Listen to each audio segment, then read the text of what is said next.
Bom, pessoal, a gente fala agora sobre os procedimentos operacionais, né, do laboratório, ainda segundo a RDC 302, tá? A gente falou sobre as três fases dos exames laboratoriais, né? Só para a gente relembrar, são três fases: pré-analítica, analítica e pós-analítica. Na pré-analítica, a gente tem desde a solicitação de exame realizada pelo médico até a etapa anterior ao início das análises, né? Então, passa pela coleta, pela escolha do tubo adequado ou frasco adequado, né? Por exemplo, se for um caso de urina ou exame de fezes, né? Transporte, acondicionamento, armazenamento. A fase analítica é aquela da análise propriamente dita, né? O que eu estou analisando é o resultado que eu vou observar a partir dali. E a pós-analítica é após a obtenção do resultado, até que esse exame chegue ao médico novamente, para que o médico faça o diagnóstico, né, analise, interprete aquele laudo, né, passando ali pela confecção do laudo, né, a emissão do laudo, a recepção desse laudo e a levada do exame para o médico, né, para que ele interprete isso, é chamada de fase pós-analítica. Então aqui a gente tem mais ou menos o que cada laboratório ou quais são as regras segundo a legislação, dentro de cada uma dessas fases. Então, por exemplo, na fase pré-analítica, né, tanto o laboratório clínico quanto o posto de coleta laboratorial, eles têm que disponibilizar ao paciente ou responsável as instruções escritas e ou verbais em uma linguagem acessível, né, orientando sobre o preparo e a coleta das amostras, né, para que o paciente entenda. Então, vejam bem, instruções escritas e ou verbais. Então, existem laboratórios que eles vão imprimir lá uma folhinha dizendo o passo a passo de realização de determinado exame, né? Por exemplo, no caso das amostras que são colhidas em casa, como urina, como amostra de fezes, né? Qual é o procedimento, se eu preciso acondicionar, se eu não preciso, se são frescas, né? Enfim. E o procedimento para coleta de sangue, por exemplo, que mesmo que seja realizado no laboratório, você tem um tempo de jejum. Qual é o tempo de jejum? E coisas que poucas pessoas sabem, por exemplo, é que tem gente que acha que é só fazer o jejum e tá bom. Mas eu não posso ter tempo demais de jejum. O excesso de jejum também altera a medição, altera o metabolismo do organismo e isso interfere também na análise. Então tem gente que acha, quanto mais tempo eu ficar sem comer, melhor, que aí vai baixar muito, né, a minha glicose, vai abaixar muito a minha gordura, e não necessariamente, né? Porque quando você tem um tempo muito exagerado de jejum, como tá assim, 16 horas, 18 horas de jejum, né? Se é que alguém consegue ficar assim, mas tem pessoas que vão muito bem com isso, né? Ou conseguem lidar, mas o corpo entra num estresse metabólico. E quando ele está sob estresse, o metabolismo fica descompensado. E aí oscila, né? Uma série de hormônios, de outros componentes que vão estar oscilando aí e mexendo, né, nas dosagens também. Então, esse paciente precisa ser muito bem orientado. Só que o que tem acontecido, e às vezes a gente vê com uma certa frequência, é o paciente que às vezes não procura essa orientação do laboratório e quando ele chega no laboratório, ele já chega com a amostra. E aí a gente vê algumas situações inusitadas. Fezes em frascos extremamente inadequados, né? Um volume extremamente desnecessário. Né? Então, assim, essas coisas acontecem pela não informação. Então, muitas pessoas acham que pode colher a amostra em qualquer frasco, né? Que você não vai ter resíduo de nenhum material ali, né? Amostras de urina 24 horas que são colhidas em garrafa de refrigerante, né? Aqui são alguns exemplos inusitados, mas por mais que a gente ache muito inusitado, essas situações são muito mais comuns do que a gente imagina. Quem trabalha em laboratório sabe exatamente disso, sabe exatamente o que eu estou falando. E isso é uma prática constante, né? É muito comum quem trabalha em laboratório receber as amostras como essas que estão aí, né? E você não tem como analisar, você não tem como fazer, porque contaminou a amostra, entrou em contato com o resíduo de outros materiais, o frasco não é o ideal, falta conservante, né? Esses dias rolava na internet uma imagem de alguém que colheu urina numa caneca. Sabe essas canecas que a gente ganha em evento, né? Em participação. Nesse caso era um evento mesmo, um evento desses públicos que o pessoal dá essas canecas de chopp, long drink, enfim, a pessoa colheu a urina ali. Tipo, deve ter saído de casa, urinado no copo e levou o copo mesmo, não tinha nem tampa. né? Frasco de maionese, fezes em pote de sorvete, enfim, né? Eu tive uma aluna uma vez que me contou que quando ela trabalhava na recepção de um determinado laboratório, era muito comum que as pessoas de mais idade recebessem lá um isoporzinho com gelo, né, e o frasco para colher a amostra de urina. E quando uma senhorinha entregou a amostra, que a pessoa pegou o pote de urina assim, escutou um barulhinho. A pessoa colocou o gelo dentro, né, do frasco, dentro do potinho onde foi colhida a urina, e obviamente o exame foi descartado porque não tinha como fazer, porque alguém que entregou e não explicou adequadamente, ou a pessoa não entendeu. Então é extremamente essencial que nos façamos entender, né? Então, passar a informação de forma correta.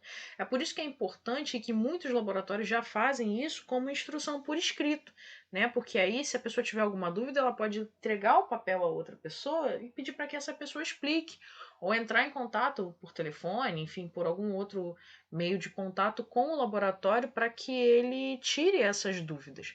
Mas, como eu disse a vocês, hoje em dia tem sido cada vez mais comum que a pessoa já chegue ao laboratório já com a amostra colhida, porque ela achou que deveria ser colhido dessa forma, e já chegou num jejum, num tempo de jejum específico, que ela, né, normalmente a pessoa vai sempre no jejum de 12 horas, que é quase que padrão, né?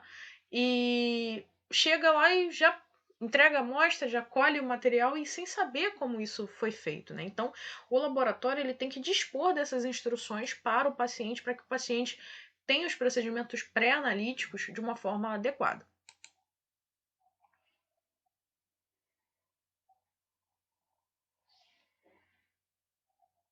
Para o cadastro, né? Então é de extrema importância realizar qualquer solicitação, qualquer cadastro de exame, identificando o paciente, né, para evitar fraudes e outras coisas. Para pacientes em atendimentos de urgência ou submetidos a regime de internação, a comprovação dos dados de identificação também poderá ser obtida no prontuário médico, tá? Os critérios de aceitação e rejeição das amostras, assim como a realização de exames em amostras com restrições, têm que ser definidos em instruções escritas. Então, até que ponto eu posso aceitar determinado exame? Quais são os exames que eu posso aceitar? Com amostras em restrição, tem determinados exames que não tem condições da gente realizar a medição numa amostra hemolizada, por exemplo. Isso aqui são graus diferentes de hemólise, tá? Então, a hemólise, né, ela é a ruptura ali dos glóbulos vermelhos, das hemácias, e você tem a liberação da hemoglobina. Por isso, vai ficando com esse aspecto avermelhado. Então, existem determinados exames que você não pode ter hemólise. A hemólise é um fator de interferência. E aí, você não tem como aceitar, vai ter que fazer nova coleta para poder fazer a realização do exame, tá? Essa aqui, por exemplo, é uma amostra de urina com volume insuficiente. Então, assim, quais são esses critérios para eu aceitar ou para eu rejeitar uma amostra? Né? Um frasco inadequado, por exemplo, uma amostra com quantidade insuficiente, a coleta de sangue realizada em tubo errado, né? Por incrível que pareça, isso é uma coisa mais comum do que a gente imagina. Então, assim, isso tem que estar muito bem amarrado, muito bem determinado pelo laboratório.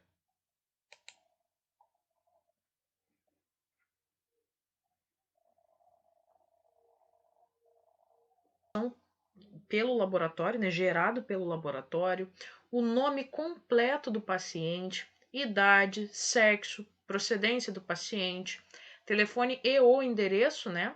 Nome e contato do responsável se for menor de idade ou pessoa incapacitada, nome do solicitante, data e horário do atendimento, horário da coleta, né, se foi realizado no laboratório, é, quais foram os exames solicitados, qual tipo de amostra, quando necessário colocar informações adicionais, né? Se usa medicamento, dados de ciclo menstrual, se for o caso, indicação ou observação clínica ou qualquer outra coisa que seja relevante colocar, data prevista para a entrega do laudo e indicação de urgência quando aplicável, né? Principalmente no caso de pacientes internados, você quer o diagnóstico de uma forma muito mais rápida, né? Quando comparado, por exemplo, a um exame de rotina. E isso tem que estar especificado ali nesse cadastro. O laboratório clínico e o posto de coleta devem fornecer ao paciente ambulatorial ou ao seu responsável um comprovante, né, desse atendimento, com o número de registro, o nome do paciente, a data do atendimento, data prevista da entrega do laudo, a relação dos exames e os dados para o contato com o laboratório, né? O laboratório e o posto de coleta têm que dispor de meios que permitam rastrear, né, a hora do recebimento e ou coleta da amostra. Então, normalmente a gente vai, entrega, né, a amostra, enfim, e o laboratório te dá esse recibo, né? Se você pagou, se foi por convênio ou tudo mais, você tem esse recibo, que é o que você usa para solicitar o exame, ir buscar o exame, perdão, ou então fazer o diagnóstico, fazer a pesquisa, né, desse exame pela internet. Bom, o laboratório clínico e o posto de coleta laboratorial, ele devem fornecer, né, ao paciente ambulatorial ou ao seu responsável um comprovante de atendimento que tenha número de registro, número do paciente, data do atendimento, data prevista da entrega, né, da entrega do laudo, a relação dos exames solicitados e os dados para contato com o laboratório. Né? E o laboratório clínico e o posto de coleta devem dispor de meios que permitam a rastreabilidade da hora do recebimento e ou da coleta da amostra.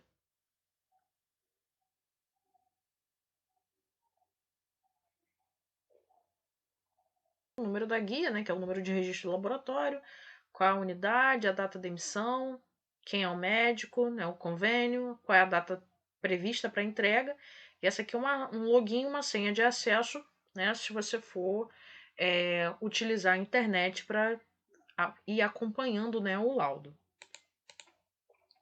A amostra deve ser identificada no momento da coleta ou da sua entrega quando coletada pelo paciente. Gente, isso é extremamente importante, tá?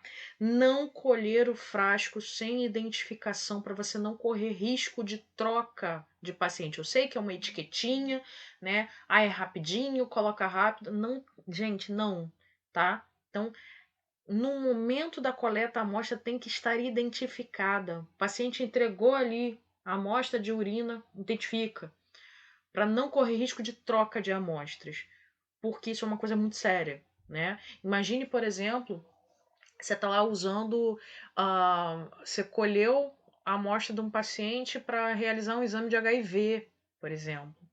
E aí eram dois pacientes, os dois para fazer a análise, né? E sendo que um é HIV positivo e o outro HIV negativo, né? É claro que isso não é feito de uma vez só, mas se trocam, né, os pacientes aí, a gente tem algumas situações sérias, né? Diagnósticos, por exemplo, pensa num citopatológico, né, onde a pessoa teve seu exame trocado, né? Então é uma coisa muito séria. Até mesmo a gente está falando de exames no caso de um citopatológico, que é um exame mais específico, no caso de uma sorologia para HIV também, que é mais específico, mas vamos pensar, por exemplo, no hemograma, né? Que é um exame muito comum no laboratório, mas tu pensa no hemograma onde você colheu só o hemograma do paciente, né? E aí, ou só uma amostra para fazer um hemograma do paciente, e aí se acontece uma troca no meio do caminho, você tem lá um paciente com uma anemia muito severa, né? E o outro paciente normal, e aí houve uma troca, olha os laudos trocados, aquele paciente com anemia profunda não vai ter o diagnóstico correto. Então isso é uma coisa muito grave, um erro gravíssimo no laboratório e não pode acontecer. Então, identificação no momento da coleta ou quando o paciente entregou, né, no caso de amostra de fezes e amostra de urina, identificar na hora, tá? Deve ser identificado o nome do funcionário que efetuou a coleta ou quem recebeu a amostra de forma a garantir a rastreabilidade, porque qualquer problema que aconteceu, você precisa saber quem foi. Tá? Então, tem que ter essa rastreabilidade no laboratório. O laboratório clínico e o posto de coleta têm que dispor de instruções escritas para orientação tanto do recebimento dessas amostras, como para a coleta das amostras, tá? E identificação, e também instruções escritas para o transporte da amostra do paciente, estabelecendo prazo, condições, temperatura, padrão técnico, para garantir estabilidade e integridade dessa amostra. Então, você vai transportar em caixas térmicas, né? Se existe uma distância muito grande para transportar, por exemplo, do posto de coleta até a matriz onde vai ser analisada, né? Como é que vai ser esse transporte? Eu vou utilizar, por exemplo, uma motocicleta, né? Então, vai ter risco de eu ter essa amostra virando no meio do caminho. Então, isso tudo tem que ser muito bem pensado e isso tudo tem que ser muito bem definido para que a gente tenha as amostras íntegras. Não misture uma amostra com a outra, não estrague uma amostra no meio do caminho. A amostra do paciente tem que ser transportada e preservada em recipiente isotérmico, higienizável, impermeável, né? Como eu falei, para garantir a estabilidade. Tem que estar com o símbolo do risco biológico, né? E com os dizeres espécimes para diagnóstico e com o nome do laboratório responsável. O transporte da amostra, né, em áreas comuns a outros serviços ou em circulação de outras pessoas tem que ser feito em condições de segurança. Se for terceirizado, né, existe contrato formal entre a empresa que vai transportar, né, e o laboratório. Quando da importação ou exportação de espécimes para diagnóstico, né, seguir a RDC da Anvisa número 1 de dezembro de 2002 e a portaria 1985, né, de 25 de outubro de 2001.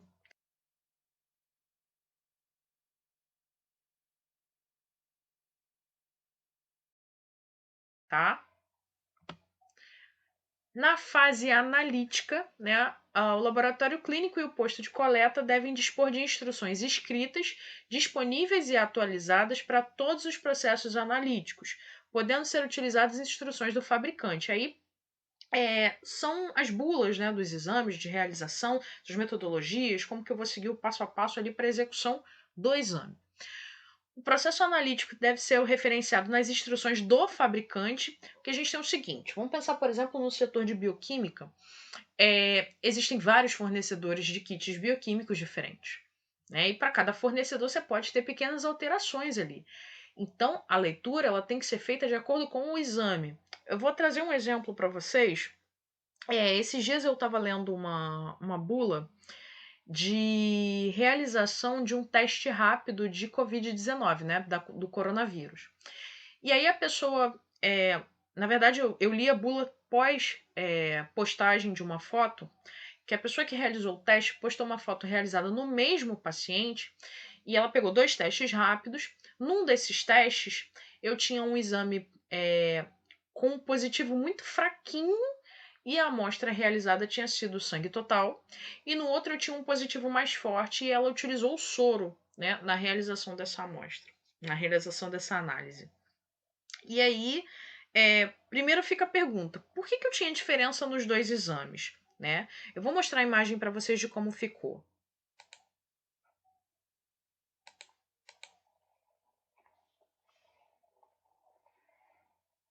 De soro, e aí a gente vê a diferença, né, do positivo de um exame para o outro. Esse aqui está um positivo bem fraquinho e esse aqui já é um positivo mais forte. Vamos lá por partes. Por que isso acontece? Como esse aqui é um exame de detecção de anticorpos, quando eu pego o sangue total, nessa amostra eu tenho os elementos figurados do sangue, que são as hemácias, os leucócitos, as plaquetas e, né, o plasma. Quando eu colho só com a amostra de soro, eu elimino, né, os elementos figurados do sangue. Então eu tenho a porção líquida, pura e simples, que é onde eu tenho os anticorpos. Então a quantidade de anticorpos que eu vou ter presente numa amostra que é só de soro acaba sendo maior do que se eu pegar uma amostra de sangue total. E por que eu estou falando sobre isso exatamente no momento onde eu entrei num assunto, né, sobre fase dos exames laboratoriais? Por que eu estou falando sobre isso?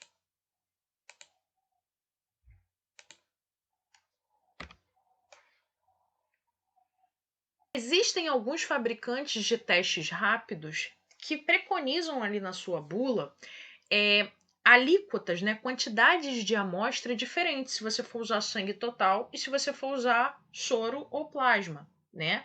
Por quê?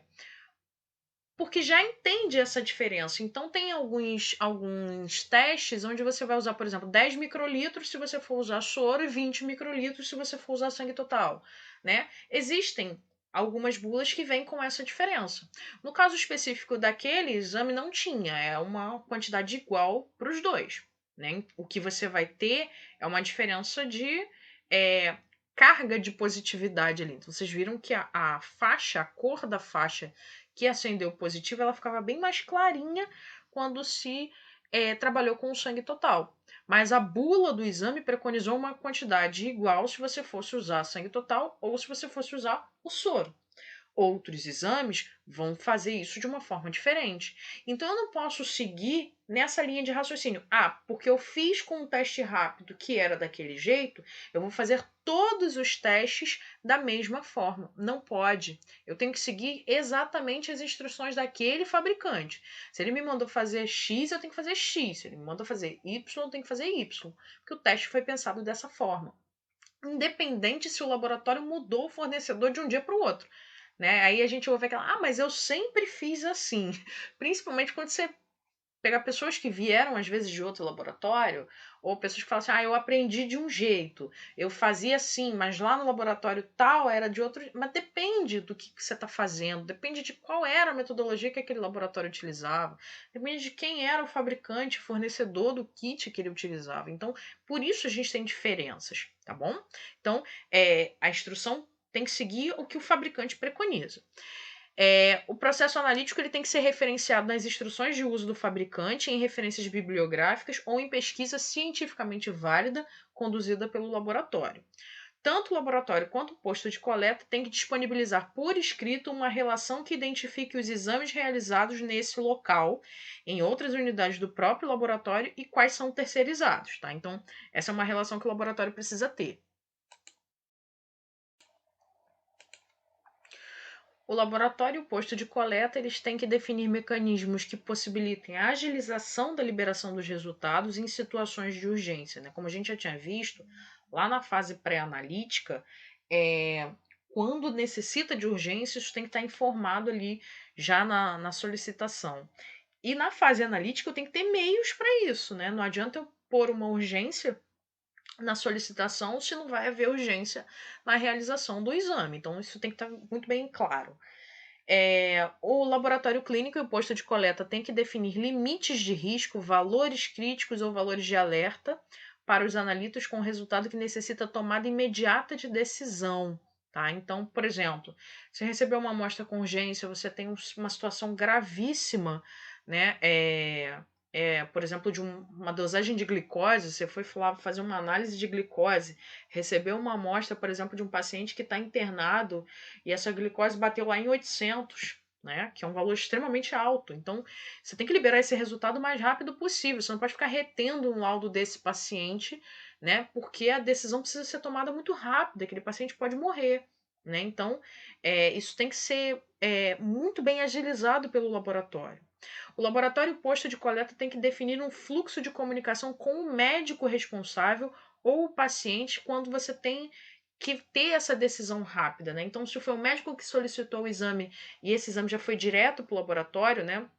Caso, por exemplo, do paciente internado, esse resultado tem que ser dado o mais rápido possível, né? Se o paciente tem uma urgência ali no diagnóstico, né? Vamos pensar, por exemplo, num caso de citologia oncótica, né? Onde você tem que liberar o resultado o mais rápido possível, né? Você precisa entrar em contato com esse médico o mais rápido possível também, lembrando que depende muito de como essa informação vai ser passada para o paciente.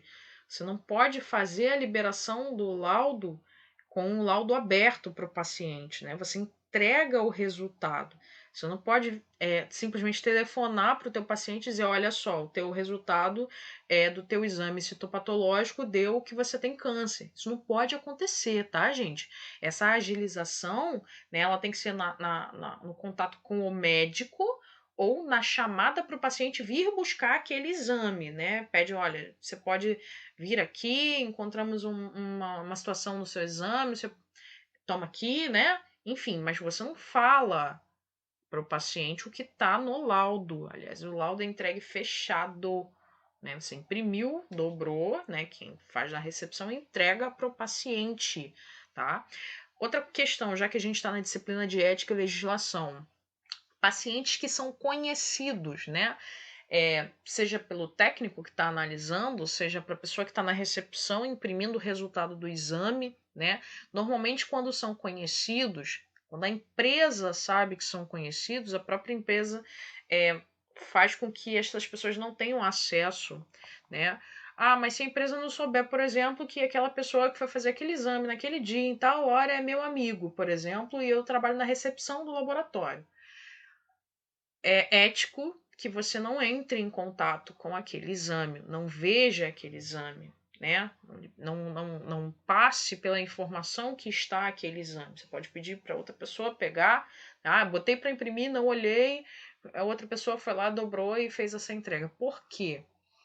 Imagina a situação. Você trabalha ali, por exemplo, e aí eu não estou falando necessariamente do técnico, mas sim da pessoa que trabalha no laboratório, que está fazendo ali a impressão do resultado. E aí ela descobre, por exemplo, que aquele exame é um exame de uma pessoa conhecida. E descobre, fazendo lá a impressão de um laudo, de um exame citopatológico, que aquela pessoa tem câncer de colo de útero. E aí é natural que ela vai ficar abalada, né? E como que ela vai falar? Ela não fala para essa pessoa, né? Então, o ideal é que ela nem tenha contato com aquela amostra. Imagine, por exemplo, um resultado de HIV, um resultado de sífilis, né? Então, são situações um tanto quanto complexas, tá, gente? E aí é por isso que você, assim como existe, por exemplo, no meio médico, né, de que você tem uma ética médica de não operar, por exemplo, alguém que seja da sua família, né, por motivos óbvios. No laboratório é conveniente que isso exista, né? Faz parte da ética dentro do ambiente laboratorial, né? Para que a gente evite esse tipo de situação. Tá ok? O laboratório clínico deve monitorar a fase analítica por meio de controle interno e externo de qualidade, que a gente já falou, né, no vídeo anterior.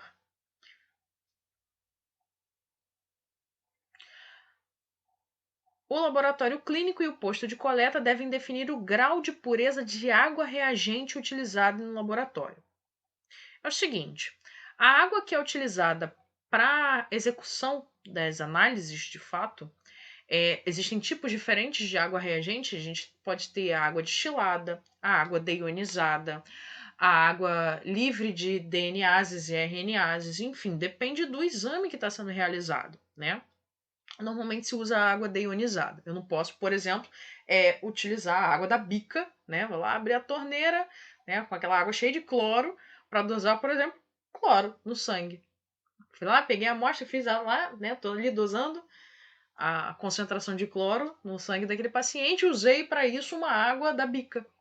O cloro veio da onde? Da bica? Do sangue? Onde é que estava, né? Então, mesma coisa vai acontecer se essa água não for pura o suficiente. Mesmo que eu tenha uma água destilada, mesmo que eu tenha uma água deionizada. E aí, se o deionizador não está funcionando direito, se o destilador não está funcionando direito, né? Enfim. Então, tem que ter um padrão, né, dessa água, para que você não tenha alterações nos seus exames. Bom, como a gente já falou antes, o laboratório clínico ele pode contar com os laboratórios de apoio, né, para realizar os exames. E esse laboratório de apoio ele tem que seguir o que está estabelecido no regulamento, né? O laboratório principal ele tem que manter um cadastro atualizado dos laboratórios de apoio, ter um contrato formal, né, de prestação de serviços com esses laboratórios e avaliar a qualidade dos serviços prestados por esse laboratório de apoio, porque não adianta eu ter o meu laboratório principal dentro das normas do controle interno e externo de qualidade, se o laboratório de apoio não exerce, né, não me garante o mesmo padrão de qualidade. Então, isso tem que ficar muito bem avaliado, né, muito bem definido na hora de eu renovar ou de eu manter um contrato de prestação de serviços com um laboratório de apoio. O laudo emitido pelo laboratório de apoio ele tem que estar disponível e arquivado por um prazo de 5 anos, né, caso o laboratório necessite retomar laboratório principal, né, necessite retomar esse laudo por algum motivo. Os serviços que realizam testes laboratoriais para detecção de anticorpos anti-HIV, eles têm que seguir o disposto nesse regulamento, além da portaria número 59, de 28 de janeiro de 2003, e da portaria número 34, de 28 de julho de 2005, e outras legislações que venham complementar ou substituir essas duas. Os resultados laboratoriais que indiquem suspeita de doença de notificação compulsória têm que ser notificados, né, conforme estabelecido no decreto 49.974-A, né, de 21 de janeiro de 61, e da portaria 2325, de 8 de dezembro de 2003, tá? A execução dos testes laboratoriais remotos e de testes rápidos tem que estar vinculada a um laboratório clínico, a um posto de coleta ou serviço de saúde pública ambulatorial ou hospitalar, né? Então não se executa teste rápido ou teste remoto, né, como queiram chamar, sem que esteja vinculada a alguma dessas esferas. O responsável técnico pelo laboratório clínico é responsável por todos os testes remotos realizados dentro da instituição ou em qualquer local, incluindo outros atendimentos, né, em hospital dia, domicílios, coleta laboratorial, em unidade móvel, ou seja, qualquer prestação de serviço para aquele laboratório, né? E a relação dos testes remotos que o laboratório executa tem que estar disponível para a autoridade sanitária local, tá? Isso está acontecendo, por exemplo, em relação à testagem rápida da Covid-19. Os laboratórios que realizam, né, os testes remotos, eles têm que reportar às autoridades sanitárias que eles realizam esse tipo de teste. O laboratório clínico ele tem que disponibilizar nos locais de realização dos testes remotos os procedimentos documentados, né, orientando em relação às suas fases pré-analítica, analítica e pós-analítica, incluindo a sistemática do registro e da liberação dos resultados provisórios, o procedimento para os resultados potencialmente críticos, tá? A sistemática de revisão dos resultados e a liberação de laudo por um profissional habilitado, tá? A realização dos testes remotos e dos testes rápidos está condicionada à emissão de laudos que determine suas limitações diagnósticas e demais especificações de acordo com a legislação. Um laboratório clínico tem que manter o registro do controle de qualidade e os procedimentos para a realização desse controle de qualidade e promover e manter os registros de todo o processo de educação permanente para os usuários, né, dos equipamentos de teste remoto. E na fase pós-analítica, tá? Tanto o laboratório quanto o posto de coleta, eles têm que ter instruções escritas para a emissão do laudo, né? Que contemplem situações de rotina, de plantão, de urgência. O laudo tem que ser legível, não pode ter rasura de transcrição, deve ser escrito em língua portuguesa, datado e assinado por um profissional de nível superior legalmente habilitado.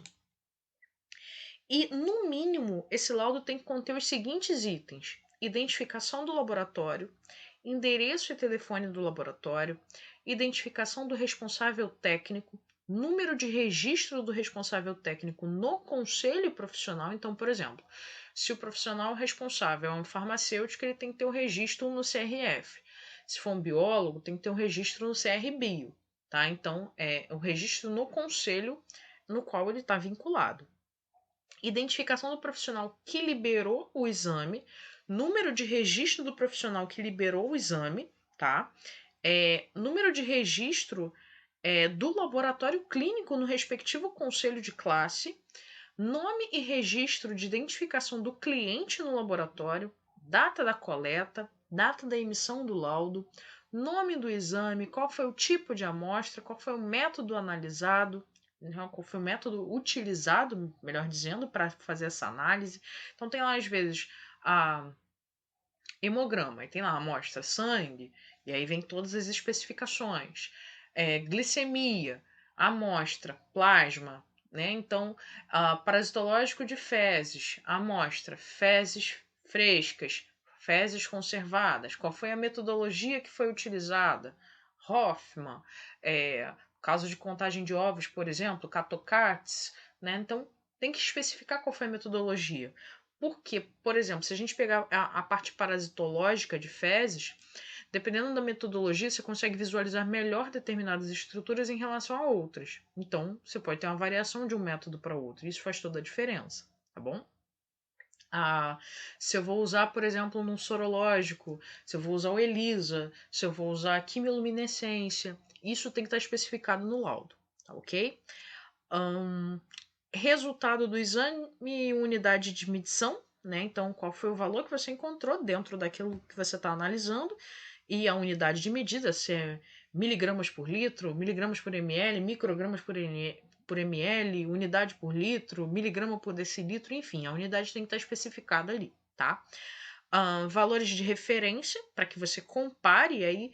Existem, por exemplo, analitos que vão variar de acordo com o sexo, né? O valor de referência para homem é um, para mulher é outro. Outros vão variar de acordo com a idade, tá? Limitações técnicas da metodologia e dados para interpretação, algumas observações pertinentes, né? Então, alguns laudos vêm escrito lá, os resultados aqui mostrados não refletem um diagnóstico, né? O diagnóstico deverá ser feito por um médico, enfim, varia de um laboratório para outro, mas tem sempre um avisozinho no final, tá? Quando for aceita a amostra de paciente com restrição, essa condição tem que constar no laudo, tá?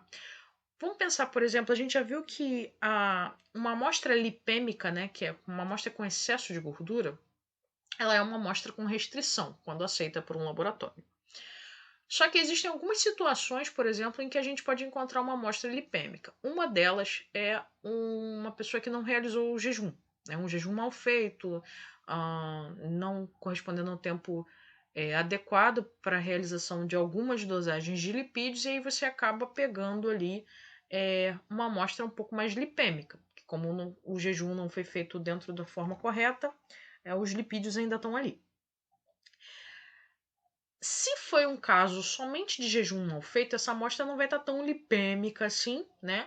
E se essa pessoa colher uma amostra de sangue em outro dia, teoricamente vai vir normal, né? Se foi só uma questão de jejum. Mas digamos que essa pessoa já tem um problema de saúde, onde ela tem um triglicerídeo muito acima do normal. E aí? Essa pessoa pode estar ali. Você pode pedir quantas amostras forem e você não vai encontrar uma amostra que não esteja lipêmica. Como é que faz? Não faz o exame? Tem que fazer. E aí, como é que faz? Aceita a amostra com restrição. E aí, sabendo que você, para analisar aquele material, você vai ter que realizar diluições desse material, né? Ou seja, não é o melhor resultado que você vai ter, né? Porque você fez diluições, e aí isso não condiz com a realidade, né? Você não está dosando integralmente aquela amostra, você está realizando diluições, e isso acaba interferindo um pouquinho nesses valores, mas era a única metodologia que você tinha ali, a única forma que você tem de analisar, não tem condições disso acontecer de novo, tá? E aí a gente acaba tendo que analisar desse jeito. Então, se aceita a amostra com restrição, mas diz lá, ó, eu aceitei, mas é uma amostra com restrição, isso tem que estar específico no laudo. O laboratório clínico e o posto de coleta que optarem pela transcrição do laudo emitido pelo laboratório de apoio têm que garantir a fidedignidade do mesmo, né?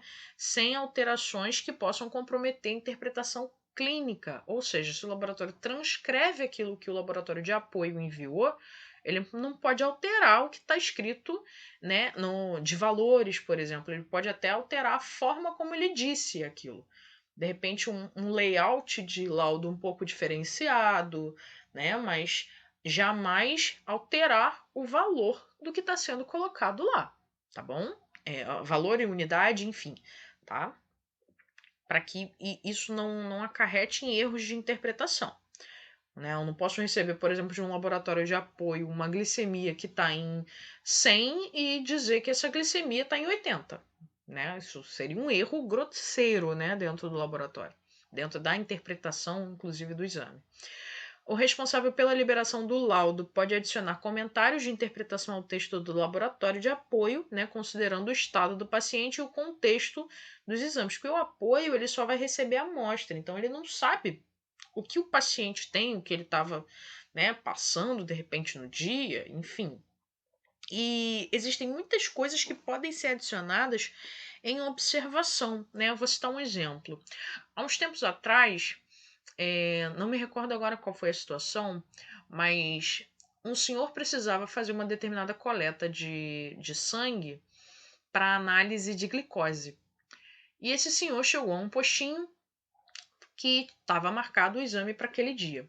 Só que na ida, né, até o postinho, ele foi atropelado, né? Não foi nada tão grave, mas ele foi atropelado, né? Foi aquele estresse e tudo mais.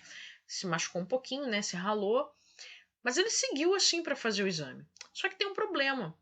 Quando a gente está numa situação de estresse, né, num acidente, num susto, enfim, a nossa glicose ela tende a aumentar. E quando esse senhor chegou a determinado posto, a pessoa que foi realizar a coleta perguntou para ele o que tinha acontecido, porque ele estava machucado e tudo mais, e ele falou que ele tinha se acidentado, e ela falou assim: olha, então a gente não vai poder colher o exame do senhor hoje, porque, ou então o senhor vai ter que esperar um pouco mais para poder, né, ver, né, dar um tempinho para ver se mexe um bocado, né, na glicemia. Ele, não, minha filha, eu não posso, porque eu não posso fazer outro dia, porque eu tenho que levar no médico tal dia, senão o doutor vai brigar comigo, aquela coisa toda, né?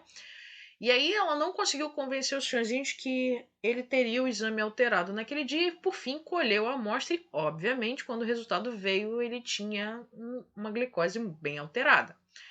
Resultado, ele teve que colher uma amostra em outro dia, porque aquela amostra não condizia com a realidade. E no laudo que saiu, né, como na coleta a pessoa soube de toda essa informação, ela escreveu isso, né? Então, quando o doutor recebeu o laudo do exame, estava lá, né, alguma coisa que indicasse que ele estava sob estresse ali, e o médico, né, solicitou um novo exame e assim ele precisou ir lá fazer outro. Tá? Então, assim, existem coisas, né, por exemplo, o uso de medicação, o estado em que a pessoa chegou, né, quando foi realizar esse exame, são anotações que são importantes, né, de serem feitas. E aí, nesse caso, somente o laboratório principal vai ter essas informações, porque foi lá onde a coleta foi realizada. O de apoio, não, ele só recebeu a amostra e não tem como saber disso, tá bom?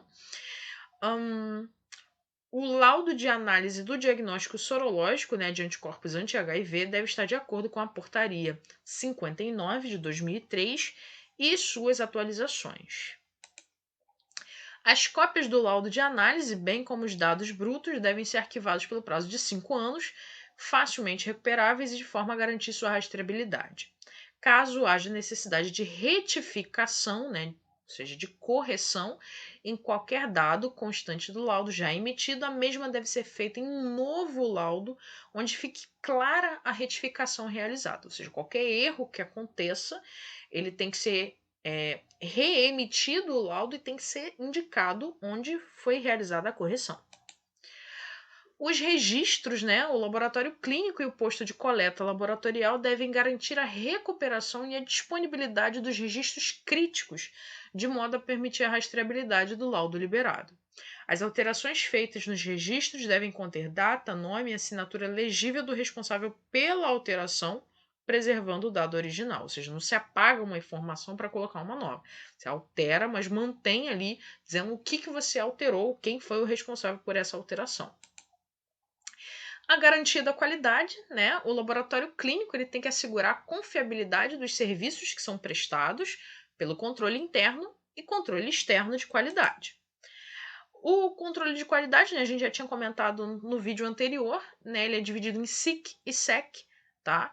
E ele tem que ser documentado contemplando a lista dos analitos, a forma de controle de frequência de utilização, limites e critérios de aceite para esses resultados, a avaliação e registro dos resultados nos controles. O controle interno, né, ele deve contemplar o monitoramento do processo de análise, né, das amostras controles, com registro dos resultados, né, análise dos dados, aquela comparação interna, né, que a gente já tinha falado anteriormente, a definição dos critérios de aceite do resultado com o tipo de analito e de acordo com a metodologia utilizada, ou seja, o resultado é aceitável ou não, né? Se não for muito discrepante, porque aí a gente já vai ter que começar a reavaliar, por exemplo, o equipamento para ver se ele está calibrado, se não está calibrado, tá? Se alguma coisa aconteceu ali no meio do caminho, se existe falha humana no meio do processo, porque muitas vezes a culpa, né, cai em cima do equipamento que não está calibrado, mas pode haver falha humana nesse meio do caminho, né? Então é importante rastrear todo o processo, todas as fases dos exames laboratoriais para saber onde está o erro, né? Se o erro está na parte humana ou se está, por exemplo, num reagente, né? A gente às vezes acaba se valendo, né, dos reagentes para poder fazer as análises. A gente necessita dos kits, necessita de tudo isso, mas a gente precisa pensar que o reagente ele é um produto, né? E pode sim acontecer de reagentes estarem dentro da validade e terem algum tipo de erro de fabricação, né? Não é tão comum assim, mas isso é passível de acontecer, sim, é possível que aconteça, né? Então são coisas que a gente precisa prestar atenção também, né? Porque pode acontecer um erro e caso aconteça um erro, a empresa fabricante precisa ser informada, né? E de repente rolar até um recall de todo aquele lote para ver o que aconteceu ali no meio do caminho. Liberação ou rejeição das análises após a avaliação dos resultados, né? Então, libera ou não libera, está em conformidade ou não está conforme o padrão de qualidade. Para o SIC, o laboratório deve utilizar amostras de controles comerciais, né, regularizados juntos com a Anvisa. Né? Então, para comparar, eu tenho que ter uma amostra comercial controle. Formas alternativas descritas na literatura podem ser utilizadas desde que permitam a avaliação da precisão do sistema analítico. O laboratório clínico deve registrar as ações adotadas decorrentes de rejeições de resultados de amostras de controles. Né? Então, se eu rejeitei alguma amostra, eu preciso dizer o que eu fiz, qual foi o parâmetro que eu utilizei para rejeitar ou por que ela foi rejeitada. E as amostras de controle devem ser analisadas da mesma forma que as amostras do paciente, né? Porque não faz sentido eu ter uma comparação se eu vou usar técnicas diferentes para fazer essa comparação. Né? Eu não posso, por exemplo, comparar um vermelho com um amarelo. São coisas totalmente diferentes, tá? Controle externo de qualidade, que é o SEC. Né? O laboratório clínico deve participar de ensaios de proficiência para todos os exames realizados na sua rotina. Para os exames não contemplados pelos ensaios de proficiência, o laboratório tem que adotar formas alternativas de controle externo de qualidade, tá? A participação em ensaios de proficiência deve ser individual para cada unidade do laboratório clínico que realiza as análises, né? Então, cada unidade, cada local é avaliado de forma diferente. Eu não sei se vocês vão lembrar, mas aconteceu há um tempo já aqui no Brasil e um determinado laboratório, não me recordo agora onde, mas era na região sul, estava fazendo análises de amostras citopatológicas, né, de preventivo, e eles não estavam. Um dos laboratórios não estava analisando a amostra do paciente como deveria, ou seja, eles estavam liberando resultados sem analisar todas as amostras, enfim, eu não me recordo agora qual era o critério que eles estavam utilizando, mas eles estavam fazendo essa avaliação de forma errada. Só que era uma unidade de um determinado laboratório que estava fazendo isso. Todos os outros laboratórios pertencentes à mesma empresa, né, pertencentes ao mesmo laboratório, seguiam as regras, seguiam as normas. Tanto que foram os próprios profissionais do laboratório que começaram a fazer as denúncias, né, dessa unidade que não estava dentro dos padrões de qualidade, não só da empresa, como estava fora da lei mesmo, né? E aí rolou a denúncia, esse caso assim, ficou conhecido, né? Até a mídia falou bastante a respeito, porque o que aconteceu? Como eles não estavam analisando de forma adequada, eles liberaram, por exemplo, um resultado de exame com padrões de normalidade de uma determinada paciente, ou seja, citologia normal, e essa paciente tinha carcinoma já num grau avançado, ou seja, ela tinha câncer num estágio já um pouco mais avançado e o citopatológico dela deu normal. Por quê? Porque ele não foi analisado de uma forma correta. Então, assim, a gente tem que ter uma responsabilidade muito grande com as amostras que a gente analisa, porque a amostra é do nosso paciente. O nosso paciente está sendo representado por ela. A saúde do paciente depende da análise sendo feita de uma forma correta. E num caso como esse, imagine que todas as unidades fossem avaliadas por um laboratório só. Né? Se eu utilizasse uma dessas filiais, né, uma dessas unidades onde estava tudo sendo realizado normal, para avaliar a proficiência de todas as outras unidades. Essa que estava avaliando de qualquer jeito, ou avaliando de forma errada, ela seria avaliada como boa, coisa que não pode. Né? Então é por isso que o parâmetro ele é individual, tá bom? A normalização sobre o funcionamento dos provedores dos ensaios de proficiência ela é definida em resolução específica, né, pela Anvisa, e o laboratório clínico ele tem que registrar os resultados desse controle externo de qualidade, bem como as inadequações, a investigação de causas, quais foram as ações tomadas para os resultados rejeitados ou aqueles nos quais a proficiência não foi obtida, tá? As amostras de controle devem ser analisadas da mesma forma que as amostras dos pacientes. E aqui é uma certificação, né, que o laboratório recebe de acordo com o ensaio de proficiência, né? Então, se um laboratório é classificado como excelente durante 5 anos seguidos, né? Ele recebe uma certificação categoria prata.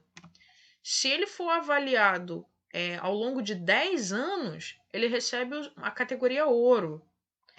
Durante 15 anos, a categoria platina e durante 20 anos a categoria diamante. Então, essa realização ela é contínua, né? Aqui não dá para viver de nome, igual a gente fala, sabe quando faz com um jogador de futebol, que você fala assim, na década de 60 ele foi lá um craque. Hoje em dia não joga nada. Né? Ou então, o cara em 2015, pô, era o melhor jogador, hoje não joga nada. Eu não posso fazer isso para um laboratório. Falar, nossa, olha, esse laboratório aqui, ó, foi avaliado como excelente em 2001. Poxa, mas a gente está em 2020, né? Mas lá em 2001, ó, ele era o top. E o que aconteceu de 2001 para cá? Cadê a excelência? Né? Então não dá para viver de nome. É por isso que a garantia de qualidade ela tem que ser mantida. Se possível, melhora, né? Mas ela tem que ser mantida. Tudo bem? Então a gente finalizou essa parte falando, né, dos procedimentos nas fases, a parte de certificação e de controle de qualidade, né, as responsabilidades técnicas, o que tem que ser feito, o que não pode ser feito, né, tudo isso de acordo ainda com a RDC 302, né. Então, no vídeo anterior a gente viu mais a questão da que significava, né, cada termo, e a gente até falou um pouquinho sobre as fases dos exames, mas aqui a gente definiu o pós-termo, né? Como que funciona isso na prática no ambiente laboratorial. Tudo bem?